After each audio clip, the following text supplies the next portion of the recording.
All right, let's jump right in. The consulting case interview.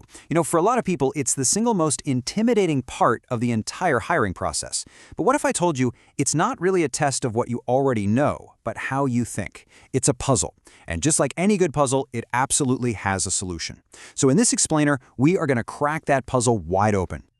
So picture this. You're sitting across from an interviewer, and they just hit you with this question. We're losing a lot of money, so how do we fix it? It's vague, it's massive, and you know the clock is ticking. This is your classic starting point. Your heart might be pounding, but believe it or not, this ambiguity is completely intentional. It's your big chance to turn all that chaos into clarity. The real question is, where on earth do you even begin? Now this right here, this quote reveals the secret question that's going through the interviewer's mind. Jones Solf from BCG puts it perfectly. They're not just looking for a human calculator. They're asking themselves, would I want to work with this person? Could I put you on a plane to a client's site for 3 months? It's a test of your skills for sure, but it's just as much a test of your personality and if you're a good team player. To get you there, we need a roadmap, so here's ours. First, we're going to really understand the challenge itself. Then, we'll build a structured attack plan. After that, we'll dive into the analysis, tackle how to synthesize a great recommendation, and finally, we'll get to the real secret to acing the case. You noticing a theme here? It's all about structure. So let's start with the big why. Why do these firms use case interviews in the first place? Well, it's because a case interview is basically a simulation.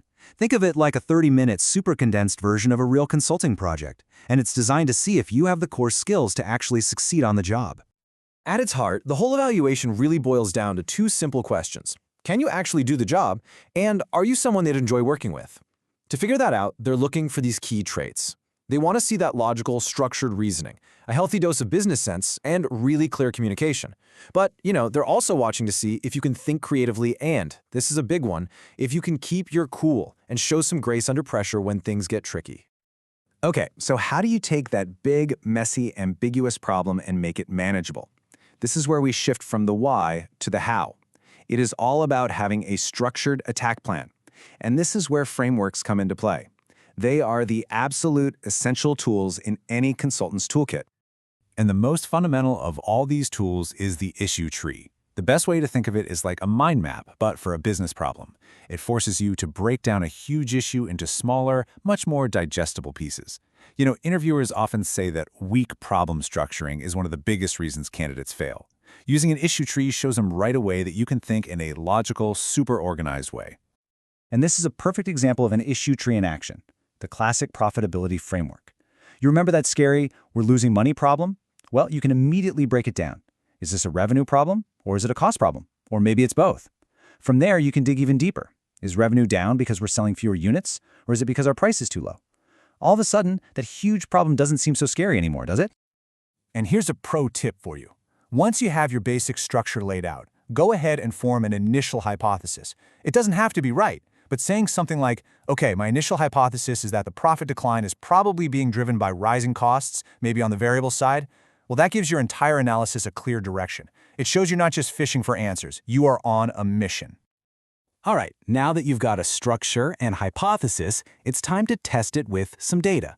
This is the analysis phase. And look, this isn't about doing complex calculus in your head. It's about clear, logical thinking with numbers, what some people call public math. You might get a question just like this one, a classic market sizing problem. Now, the goal is not to know the exact right answer. Nobody does. The goal is to show a logical way to get to an estimate. So how would you even start to approach this? Well, you'd probably start with a big, known number. And by the way, it's totally fine to ask for data or to just use a reasonable assumption that you state out loud. So let's start with the US population, say around 320 million. This number becomes your anchor. And from that anchor, you just follow a process.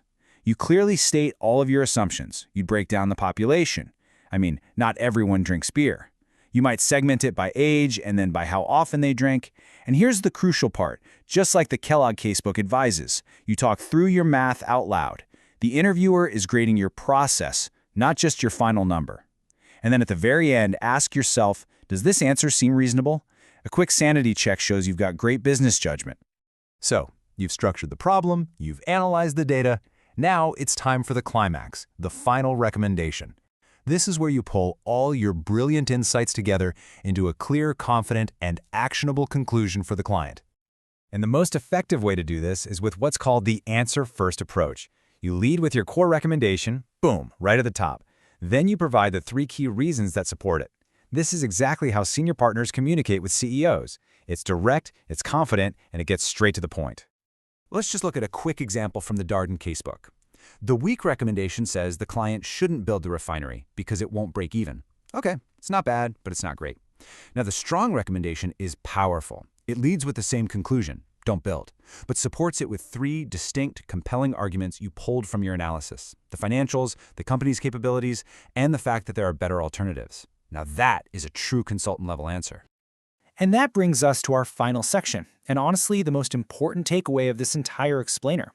After all the frameworks and all the math, what's the one thing you absolutely have to remember? Ultimately, the secret is this. It really is all about your mindset. Are you being driven by a hypothesis? Are you consistently structuring your thoughts? Can you stay composed even if you hit a dead end or make a mistake? Interviewers really want to see that you're curious and that you're coachable. And of course, none of this happens without practice. You have to practice, practice, and then practice some more. And that leaves us with this final thought from a BCG consultant, which I think says it all. The case interview isn't really a destination. It's a journey that you're taking with the interviewer. They just want to see how you navigate, how you ask questions, and how you deal with roadblocks. The solution is just the byproduct of all that. The real prize is getting to show a brilliant mind at work.